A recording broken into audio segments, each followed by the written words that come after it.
Hello everyone and welcome back to another tutorial. Today we're going to see how to pay a debit card. Firstly, you have the option to pay it online. Transfer money from your linked bank account to your credit card account. To do it, do it at your card issuer's website or their mobile app. Just set up autopay so your bill is always paid on time, even if you forget. Secondly, pay over the phone. Call your credit card issuer's payment number and provide your bank account number and other required details. It's good for quick payments when you can't access the app or website.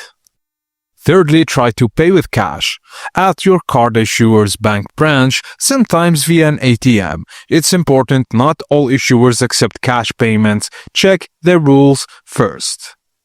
And finally, pay with a check. How it works: write a paper check for the amount you want to pay and mail it to your card issuer's payment address. Just a reminder, mail early to allow processing time so your payment isn't late. And that's it, guys, as simple as that. Thank you for watching, and please be sure to like and subscribe to our channel for more tips and tricks like this.